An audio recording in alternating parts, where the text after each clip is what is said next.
Hola, les habla Marta Gómez. Quiero saludarlos. Quiero tocar un tema que a veces no es la palabra más hermosa para escuchar en nuestro Dios en tiempos difíciles, y es la palabra guerra. Guerra tiene que ver con conflicto, pero la guerra que yo quiero hablar es guerra en el cielo. Así que como cristianos estamos envueltos en luchas diarias, tanto individuales como colectivas. Queremos salir victoriosos y debemos comprender el origen de este conflicto y la estructura del reino de nuestro enemigo. Yo había planeado en días pasados quizás tocar otro tema, pero cuando nosotros desconocemos lo que es la guerra y recordamos en Efesios capítulo 6, verso 12, que nos dice que porque nosotros no tenemos lucha contra sangre y carne, o sea, no tenemos lucha contra personas, contra seres humanos, sino contra principados, contra potestades, contra gobernadores de las tinieblas de este siglo, contra huestes espirituales de maldad en las regiones celestes. Si me lo permite, pues es más literal aprender a conocer cada uno de estos conceptos. En el griego es un idioma un poco complejo y casi una larga carga de mucho tiempo para aprenderlo. Sin embargo, cuando Efesios nos nombra, porque nuestra lucha no es contra sangre y carne, la Biblia, versión viviente, dice que es contra personas con cuerpos, lo cual no es una buena traducción.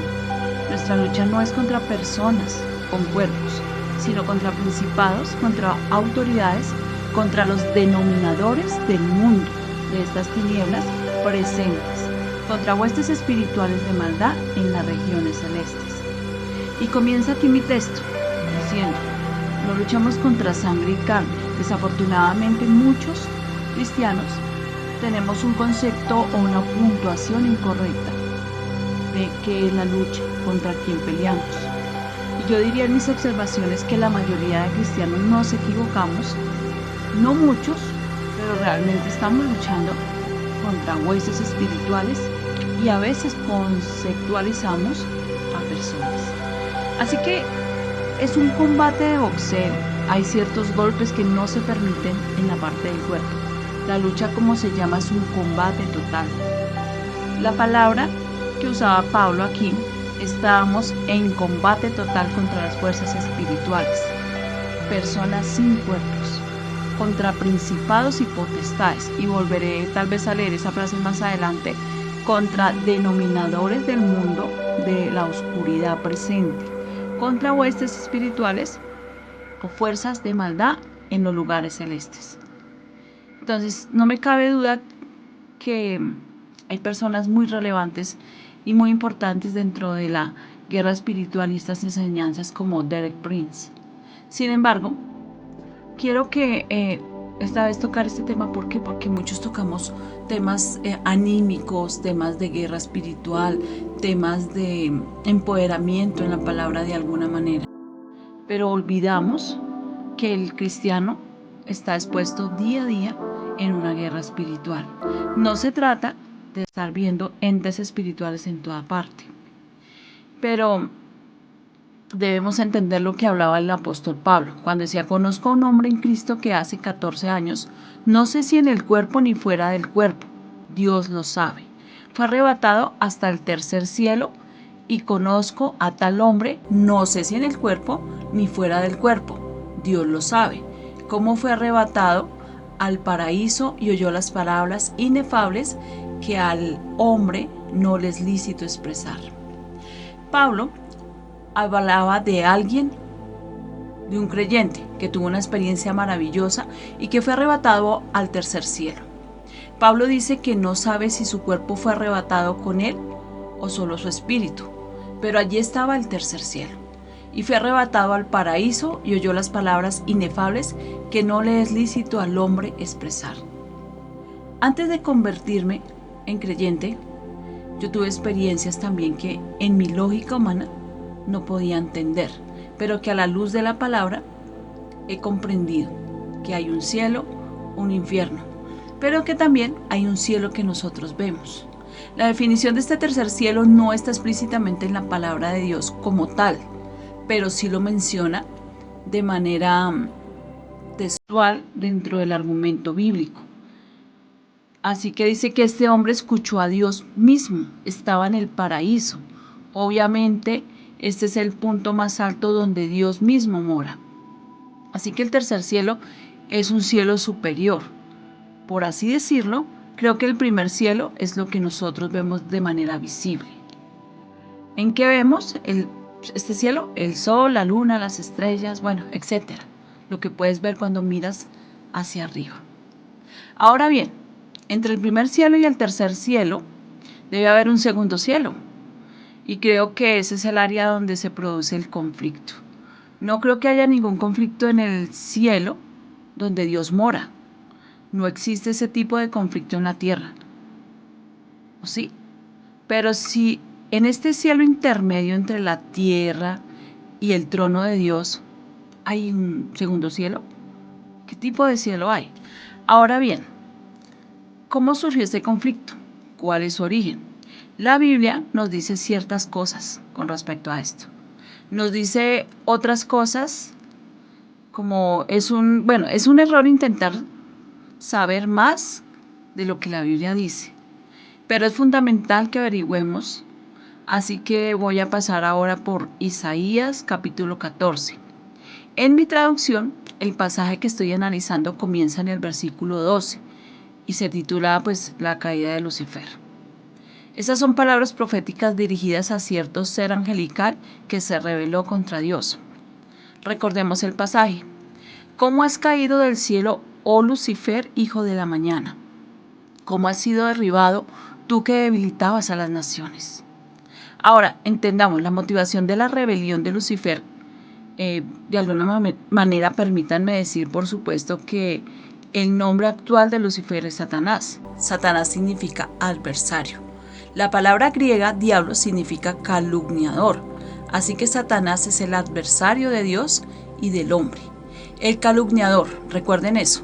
Cualquiera que calumnia está haciendo el trabajo del diablo. Y desafortunadamente esto ocurre en las iglesias. Y ahora vemos la motivación. ¿Por qué es tan importante para él? Aprendamos algo extremadamente útil para cada uno de nosotros y para todos nosotros. Porque has dicho en tu corazón, esta es la motivación de la rebelión de Lucifer contra Dios. Y 5 veces comienza con la palabra yo haré. Así que la raíz de la rebelión es la voluntad que se opone a la voluntad de Dios. Él dice, ojo con este texto, subiré al cielo, o sea que él planea ir más alto. Exaltaré mi trono junto a las estrellas de Dios y me sentaré en el monte del testimonio a los lados del norte, sobre las alturas de las nubes, subiré y seré semejante al Altísimo. Pero donde el español dice, como el hebreo se puede traducir igualmente, seré igual al Altísimo. Así que el origen de la rebelión de Lucifer fue la ambición personal y el orgullo.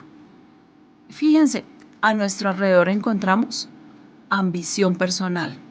En las iglesias, en el trabajo, en el ciclo de amigos quizás. Siempre hay esa ambición personal por ser superior al otro e ignorar el talento e ignorar la virtud del otro. No darle gracias tal vez por la virtud del otro, sino ignorarla.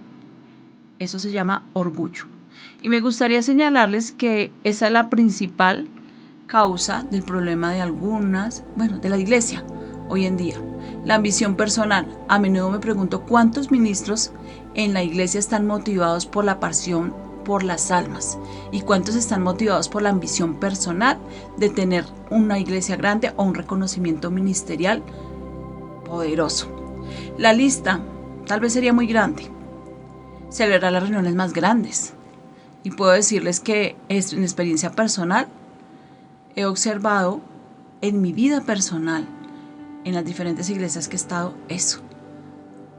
Recuerdo que en el seminario Wesley, en el cual terminé mi maestría, hablábamos de las potestas, hablábamos de ese orgullo, hablábamos de esa capacidad a veces para ser un poco parecido a los sentimientos que tuvo Satanás frente a Dios, y fue el orgullo y la exaltación. Así que en el corazón de Lucifer o Satanás, que es el mismo, 5 veces se opuso a la voluntad de Dios y 5 veces planeó exaltarse a sí mismo. Tengo una serie de problemas de orgullo titulada El camino que me lleva a mi fracaso, pero eso lo estaré hablando más adelante.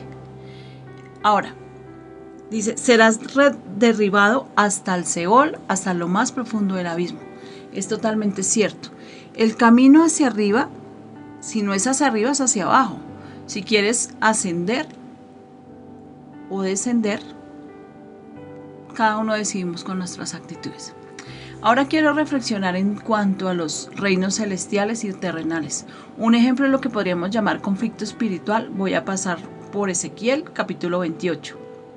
Este capítulo presenta a 2 personas, el príncipe y el rey de Tiro. Y son personas muy diferentes. Sin embargo, ambos están involucrados en el destino de una ciudad muy importante del mundo antiguo llamada Tiro. Esta revelación resalta la interacción entre gobernantes terrenales y gobernantes celestiales. Gobernantes celestiales malvados. Y eso resalta que una de las cosas más importantes que podemos hacer para caminar en una situación es lidiar con los gobernantes celestiales malvados. Así que ahora veremos un poco lo que dice Ezequiel 28, comenzando en el verso 1. Vino a mí palabra del Señor diciendo, Hijo de hombre, dile al príncipe de Tiro, así dice el Señor Jehová. Así que esto está dirigido al príncipe. La segunda mitad del capítulo está dirigida al rey, que es una persona totalmente diferente, porque tu corazón se ha enaltecido. ¿Qué palabra usarías para describir eso? Orgullo, esa es la palabra exacta. La Biblia nos advierte constantemente contra el orgullo más que cualquier otro problema que podamos tener. Por cuanto se enalteció tu corazón y dijiste, yo soy un Dios, fíjese, Dios en minúscula, inferior a Dios, en el trono de los dioses estoy sentado en medio de los mares, aunque eres hombre y no Dios, aunque pusiste tu corazón como el corazón de un Dios.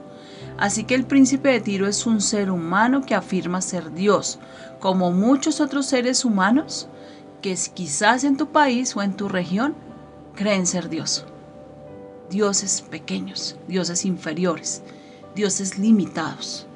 Mira, tú eres más sabio que Daniel, no hay un secreto que te pueda ocultar, con tu sabiduría y entendimiento te has enriquecido y has acumulado oro y plata en tus tesoros. Gracias a tu gran sabiduría en el comercio, has aumentado tus riquezas y tu corazón se ha enaltecido.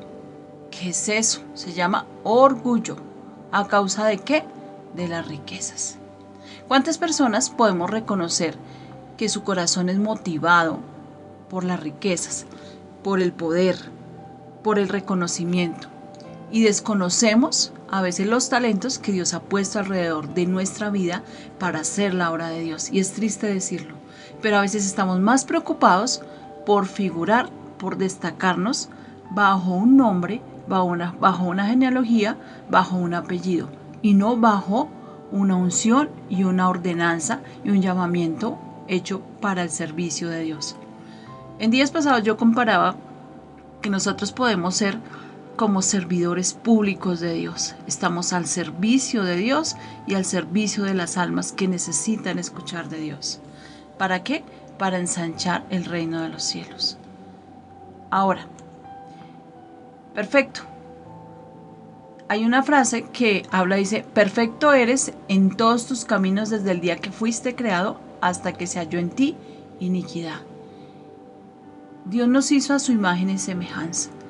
Pero cuando el corazón del hombre se rebela contra Dios, se llena de iniquidad. Somos seres creados, no somos Dios. Somos creados a la imagen y semejanza de Dios, con un libre albedrío y una capacidad de decisión. Pero muchos hemos decidido bajo fundamentos e ideologías que no tienen ninguna base bíblica y que desconocen totalmente a Dios. El corazón del enemigo, Satanás, se enalteció. El corazón de muchos hombres se enaltece y se separa de Dios. y desconoce definitivamente que el ministerio está puesto por Dios para el servicio de la iglesia, para el fortalecimiento de la iglesia y para el servicio a Dios. Así que quería llevarlos a esta reflexión. Creo que a veces necesitamos considerar que no somos dioses, pero necesitamos considerar que estamos hechos a su imagen y semejanza. Necesitamos considerar que somos templo del Espíritu Santo, redimidos, purificados, santificados por la sangre de Jesús. Mis miembros, las partes de mi cuerpo, son instrumento de justicia, entregados a Dios para su servicio y su gloria. El diablo no tiene cabida en mí, no tiene poder en mí, no hay demandas pendientes contra mí. Todo ha sido resuelto por la sangre de Jesús. Venzo a Satanás por la sangre del Cordero y por la palabra de mi testimonio. No amo mi vida, sino que la entrego completamente a Dios, porque Él puede restaurarnos. A veces somos dioses de nuestra propia vida y lo que no reconocemos es que nuestra vida está en las manos de Jesús, en las manos de Dios, y que Él decide hasta dónde viviremos. Pero qué bueno poder tomar lo que Apocalipsis 12 dice en el verso 10. Entonces oí una gran voz del cielo que decía: ahora ha venido la salvación, el poder y el reino de nuestro Dios y la autoridad de Cristo, porque ha sido lanzado fuera el acusador de nuestros hermanos, el que nos acusaba delante de Dios día y noche. Entonces, de ahí dependen todas las enfermedades, todas las depresiones, todos los estados anímicos. Él es el acusador. ¿Y por qué nos acusa? ¿Qué pretende con esa palabra acusación? ¿Depresión? Depende que tú no veas que eres importante para Dios y que Dios quiere restaurar tu vida. Les bendigo una vez más. Les habló Marta Gómez. Espero que esta reflexión la puedan escuchar. Mediten en eso. Estamos orando y les recomiendo, sigan hablando con Dios. Que Dios sea el que llene sus corazones, restaure sus vidas, sane sus mentes y traiga limpieza a nuestro corazón, traiga paz, traiga gozo y entendimiento. Les bendigo. Chao, chao. Bendiciones.